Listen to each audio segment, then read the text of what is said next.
My name is Tom, and I've been working at Cedar Hills gas station for about 6 months now. It's a small station just off Highway 16, the kind of place where you fill up your tank, grab a snack, and keep moving. I usually work the night shift, 10 p.m. to 6 a.m., and I like the quiet. Most nights it's just me, the hum of the overhead lights, and the occasional passing truck. Tonight was supposed to be just like any other night. I clocked in around 9:45 p.m., grabbed my usual cup of coffee, and settled into the chair behind the counter. The gas station is surrounded by woods, and the only sounds are the distant chirping of crickets and the occasional rustling of leaves when the wind picks up. Around 11:30 p.m., the first strange thing happened. A car pulled up to the pump, but no one got out. It was an old, beat-up sedan, the kind you see once in a while when someone is just passing through. I watched for a minute, expecting someone to step out and start pumping gas, but no one did. The headlights were on, and I could see a shadowy figure in the driver's seat, but they just sat there, not moving. I thought maybe they were on the phone or something, so I went back to scrolling through my phone. After a few minutes, I glanced outside again. The car was still there, engine running, but no one had gotten out. It gave me an uneasy feeling, like something wasn't right. I stood up and walked to the door, squinting to get a better look. The figure in the driver's seat wasn't moving at all. It was just sitting there, staring straight ahead. I thought about going out to check, but something in my gut told me to stay inside. Instead, I picked up the phone and called out, "Hey, do you need help?" No response. The figure didn't even flinch. The uneasiness crept up my spine, but I tried to shake it off. Maybe they were just resting or needed a minute to themselves. I decided to wait it out. About 15 minutes later, I checked again. The car was still there, and the figure was still sitting in the driver's seat, completely still. I couldn't shake the feeling that something was wrong, but I didn't want to be that guy who overreacted. So, I decided to give it another half hour before I did anything. That's when the lights flickered. It was just a quick flicker, barely noticeable, but it was enough to make me jump. I glanced up at the ceiling, waiting to see if it would happen again. Sure enough, a few seconds later, the lights flickered again, this time staying off for a few seconds before coming back on. Great, I muttered to myself, thinking it was just the old wiring acting up again. The gas station wasn't exactly in the best condition, and power surges weren't uncommon. But when the lights flickered a third time, I felt a cold shiver run down my spine. I turned back to the window. The car was still there. I couldn't take it anymore. I grabbed a flashlight from under the counter and headed for the door. As soon as I stepped outside, the cool night air hit me, and the sound of crickets filled the silence. The car's engine was still running, the headlights casting long shadows across the empty lot. "Hey!" I called out again, shining the flashlight towards the driver's side window. Still no response. I cautiously approached the car, my heart pounding in my chest. The figure in the driver's seat was motionless, almost like a mannequin. I couldn't see their face clearly through the tinted windows, but something about the way they were sitting felt off. I tapped on the window with the flashlight. Nothing. I bent down, trying to get a better look inside. That's when I saw it. The figure wasn't sitting in the driver's seat. It was slumped over, head resting against the steering wheel. Panic surged through me. I yanked the door handle, but it was locked. I ran back to the gas station, grabbing the phone and dialing. My hands were shaking as I explained the situation to the operator. She told me to stay inside and wait. It felt like hours before the red and blue lights finally flashed in the distance. 2 officers got out of the car and approached the sedan cautiously. One of them shined a flashlight through the window, while the other tried the door. I watched from inside as the officer managed to open the door. He reached in, and I saw him pull the figure upright. But what he found wasn't what I expected. The figure in the driver's seat wasn't a person. It was a mannequin, dressed in a faded jacket and hat, propped up like it had been sitting there for years. The officers exchanged confused glances, and one of them turned towards the gas station, motioning for me to come outside. I stepped out, my legs trembling. "Is this some kind of prank?" one of the officers asked, holding up the mannequin by its arm. I have no idea," I stammered. "It was just sitting there for almost an hour." The officers didn't seem convinced, but they let it go. They took a quick look around the car, finding nothing unusual, and eventually drove off, leaving me alone again. I was rattled, but I tried to shake it off. Maybe someone thought it would be funny to leave a mannequin in their car and freak me out. People did weird things sometimes. I locked the door behind me and sat back down behind the counter, my heart still racing. The rest of the night was quiet. No more flickering lights, no more strange cars, just the usual hum of the gas station. But then, around 2 a.m., something else happened. A man walked into the gas station. He looked normal enough, tall, wearing a baseball cap and a leather jacket. He grabbed a soda from the fridge and brought it up to the counter. As I rang him up, he glanced over his shoulder, as if checking to see if anyone else was around. "You working alone tonight?" he asked, his voice low. "Yeah," I replied, trying to keep my voice steady. He nodded slowly, a small smile playing on his lips. "You see anything strange out there tonight?" I froze, my hand hovering over the register. "What do you mean?" He leaned in a little closer, lowering his voice even more, like a car that shouldn't be there, or people that don't belong. My heart pounded in my chest. I saw a car earlier, but it was just a mannequin eye inside. The man's smile widened. "A mannequin, huh? Interesting." I quickly finished ringing him up, handing him his change. "Have a good night," I said, trying to sound casual. He took the soda and turned to leave, but before he stepped out the door, he paused.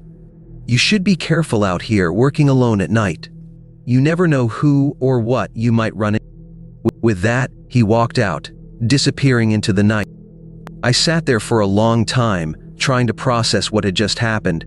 The way he talked, the way he smiled, it all felt wrong. I glanced out the window, half expecting to see him standing in the parking lot, but it was empty. The rest of the shift dragged on, and by the time 6 a.m. rolled around, I was more than ready to go home. As I locked up the station and walked to my car, I couldn't shake the feeling that I was being watched. The woods surrounding the gas station felt darker than usual, the shadows longer and more menacing. I got into my car and drove off, glancing in the rearview mirror every few seconds. I didn't see anything unusual, but that didn't stop the uneasy feeling in my gut. When I got home, I collapsed onto my bed, exhausted but unable to sleep. The mannequin, the strange man, the flickering lights, it all played over and over in my mind. Something wasn't right at Cedar Hills gas station, and I had a feeling it wasn't over. The next night, when I returned to work, I found a note taped to the front door. "Tom, be careful. They're watching." I looked around, my heart racing. The parking lot was empty, the woods silent. But I knew someone, or something, was out there. And I wasn't sure I'd make it through another night alone.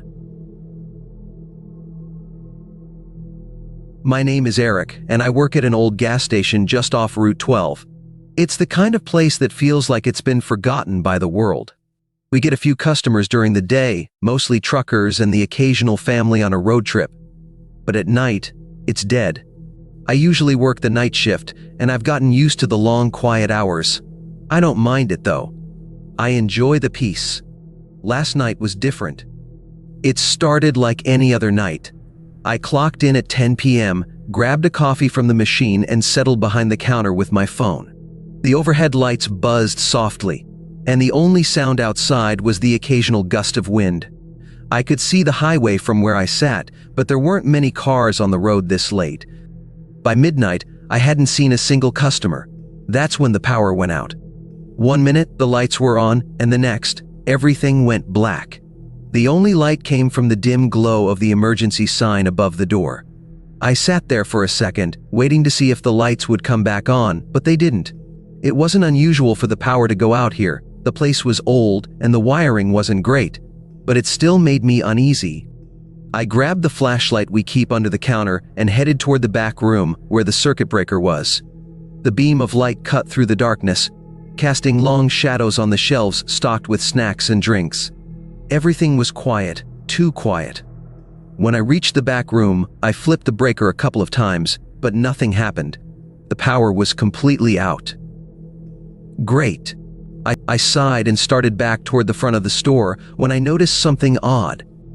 The front door was open. I stopped in my tracks, shining the flashlight towards the entrance. The door was wide open. but I hadn't heard the bell ring when it opened. I always hear the bell. It's loud and annoying, impossible to miss. But this time, there was nothing. Just the door, slowly swinging in the wind. I walked over to it, my heart starting to race. I stepped outside and looked around. The parking lot was empty, the highway silent. There were no cars, no people, nothing. I stood there for a moment, listening to the wind rustling through the nearby trees, but that was the only sound. I went back inside and shut the door, locking it behind me. I told myself it was just the wind that had blown it open, but something about it didn't sit right. I couldn't shake the feeling that I wasn't alone. I went back to the counter and sat down, trying to relax. I kept the flashlight on, the beam pointed towards the door. For the next hour, nothing happened. I scrolled through my phone, trying to distract myself, but every little sound made me jump. The wind outside seemed louder than usual, and I could hear faint creaking noises coming from the back room. Around 1:30 a.m., I heard something outside. It was faint at first, barely audible over the wind, but it quickly grew louder, a low scraping sound, like something being dragged across the pavement. I froze, my heart pounding in my chest, and slowly stood up, shining the flashlight towards the door. The sound stopped. I walked over to the window and peered outside. The parking lot was still empty. The only movement came from the trees swaying in the wind. I stared out into the darkness for a few seconds, but I didn't see anything. I shook my head and turned away, telling myself I was just being paranoid. That's when the door opened again. This time, I heard the bell. It rang out loud and clear, echoing through the silent gas station. I spun around, my flashlight trembling in my hand. No one was there. The door was wide open again, swinging slowly in the wind, but there was no one in sight. I took a step back, my pulse racing. Something wasn't right. I could feel it in my gut. I grabbed the phone from behind the counter and dialed the number for my boss, Mr. Fletcher. It rang a few times before going to voicemail. I hung up and tried again, but there was no answer. I cursed under my breath and looked around the dark gas station. It felt like the walls were closing in on me. Then I heard it again, the scraping sound. But this time, it was louder, closer. I slowly walked back to the window and looked outside. At first, I didn't see anything, but then in the far corner of the parking lot, I saw something move. It was a figure, hunched over and dragging something behind it. I couldn't see clearly through the darkness, but it looked like a person. My heart skipped a beat, and I leaned closer to the window, trying to get a better look. The figure stopped moving. It stood still for a moment, and then slowly turned its head towards the gas station. Towards me. I stumbled back from the window, my hands shaking. I grabbed the flashlight and pointed it towards the door, my mind racing. Who was that? What were they doing? And then the bell rang again. The door swung open for the third time, and this time, I knew it wasn't the wind. I backed up, my heart pounding in my chest, and shined the flashlight towards the door. The figure was standing just outside, barely visible in the darkness. I couldn't make out its face, but I could see the outline of its body, tall and thin, with long arms that hung by its sides. It just stood there, not moving, not saying a word. "Who's there?" I shouted, my voice trembling. "What do you want?" No response. The figure took a step forward, into the light of the flashlight. My breath caught in my throat. It wasn't human. The thing standing in the doorway was tall, its skin pale and stretched tight over its bones. Its eyes were hollow, dark pits that seemed to stare right through me. Its mouth was twisted into a grotesque grin, its teeth sharp and jagged. I froze, unable to move, unable to think. The creature took another step forward, its grin widening. I turned and ran. I sprinted towards the back room, my heart pounding in my chest. I slammed the door shut behind me and locked it, my hands shaking. I could hear the creature's footsteps echoing through the gas station, slow and deliberate, like it knew exactly where I was. I grabbed the phone from my pocket and dialed, my hands trembling. The phone rang once, twice, and then the call was disconnected. I stared at the phone in disbelief, my heart racing. I tried again, but the same thing happened. The call was cut off before anyone could answer. I was trapped. I looked around the back room, my mind racing. There was a small window above the sink, just big enough for me to squeeze through. I grabbed a chair and climbed up, pushing the window open. The cold night air hit me as I pulled myself through the window and out into the alley behind the gas station. I hit the ground hard, the wind knocked out of me. But I didn't stop. I scrambled to my feet and ran, not daring to look back. The woods surrounded the gas station, and I plunged into them, branches whipping at my face as I ran. I don't know how long I ran. It felt like hours, the trees closing in around me, the darkness pressing down. But eventually, I reached the highway. I collapsed onto the side of the road, gasping for breath. My mind was racing, my heart pounding in my chest. I glanced back towards the gas station, but it was too far away to see. For a long time, I just sat there, trying to make sense of what had happened, but there was no explanation, no logic to it. Whatever that thing was, it wasn't human. And it wasn't just a coincidence that it had come to the gas station that night. I don't work the night shift anymore. In fact, I don't work at the gas station at all. I quit the next day and haven't been back since. But sometimes, late at night, I still hear the sound of that bell ringing in my head, echoing through the empty gas station. My name is Matt, and I've been working at a gas station on the edge of town for about a year now. It's one of those small places that you don't really notice unless you're running out of gas late at night. Most of the time, I work the night shift, from 10 p.m. to 6 a.m., and I'm usually the only one there. The station sits just off the highway, surrounded by nothing but empty fields and woods. It's quiet most nights, and I've gotten used to the stillness. Occasionally, a trucker will stop by to fill up or grab a snack, but other than that, it's just me and the flickering fluorescent light. It was a Wednesday night, and I'd already had my usual cup of coffee to keep me awake. The clock on the wall ticked past 11:30 p.m., and I hadn't seen a single customer since my shift started. I was sitting behind the counter, scrolling through my phone, when I heard a car pull up outside. I glanced out the window and saw an old, beat-up car parked at one of the pumps. The headlights were on, but the car looked empty. I waited for the driver to get out, but after a minute, no one did. The car just sat there, engine running, lights shining into the empty parking lot. I frowned and stood up, walking around the counter to get a better look. Maybe the driver had fallen asleep or something. I knocked on the glass window, but there was no movement from inside the car. "Hey, you okay out there?" I called out, but there was no response. I stepped outside into the cool night air and walked over to the car. The windows were tinted, so I couldn't see clearly inside. I knocked on the driver's side window again, a little harder this time. Hey, you need some help?" I said, my voice loud. Still nothing. I bent down, trying to peer inside, but the tint was too dark. Something about the car made me uneasy, and the hair on the back of my neck stood up. Just as I was about to head back inside and call someone, the car's engine suddenly died, and the headlights went off. The silence that followed was unsettling. I felt a chill run down my spine as I backed away from the car. I decided to go back inside and call the police, just to be safe. As I turned around, I heard the sound of a car door creaking open behind me. I froze. Slowly, I turned back around, expecting to see the driver finally getting out, but the door was just slightly open, and there was still no one in sight. The interior of the car was dark, too dark, like there was no one there at all. My heart started to race. I took a step back, my eyes locked on the open door, waiting for something, anything to happen. And then, I saw it. A hand, pale and thin, slowly reached out from the driver's seat. It was bony and twisted, with long fingers that looked like they didn't belong to a person. The hand gripped the edge of the door, and I watched in horror as a figure began to crawl out of the car. The figure was tall, much taller than I expected. Its limbs were long and gangly, like they had been stretched out unnaturally. Its face was hidden in the shadows, but I could see its mouth, a wide, jagged grin that stretched too far across its face. I stumbled back, tripping over my own feet as I tried to get away.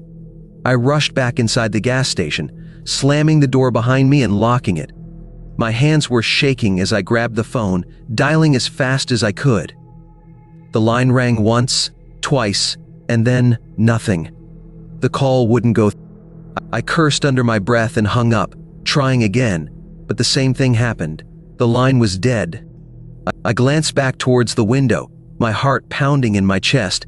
The figure was standing just outside, its face pressed up against the glass. Its eyes were hollow, empty black voids that stared straight at me. That twisted grin was still plastered across its face, and I could hear it tapping its long fingers against the window. I backed away, my breath coming in short, panicked gasps. My mind was racing, trying to figure out what to do. I was trapped inside, and whatever that thing was, it wasn't going to leave. Suddenly, the lights inside the gas station flickered, and then they went out completely. I was plunged into darkness, the only light coming from the faint glow of the emergency exit sign. I could hear the sound of the thing outside tried to get in. The tapping on the window grew louder, more frantic. I knew I had to hide, but where? The gas station was small, with nowhere to really hide that would keep me safe. I bolted for the back room, my heart pounding in my ears. I shut the door behind me and locked it, pressing my back against the wall as I tried to catch my breath. The room was pitch black, but I didn't dare turn on my flashlight. I didn't want to give away my location. I could hear the thing moving around outside, the sound of its feet scraping against the floor as it wandered through the gas station. It was slow, deliberate, like it knew I was hiding and was toying with me. Then, I heard it stop. For a moment there was nothing but silence. I held my breath, my entire body tense, waiting for the next sound. A soft knock came from the other side of the door. I froze, my blood running cold. The knock was slow, rhythmic, as if it was asking to be let in. "Matt," a raspy voice whispered from the other side. "I know you're in there." My heart skipped a beat. It knew my name. "Come out, Matt. I just want to see you." I didn't move. I didn't make a sound. The knocking stopped, and the silence stretched on for what felt like hours. I was too scared to even breathe, afraid that it would hear me.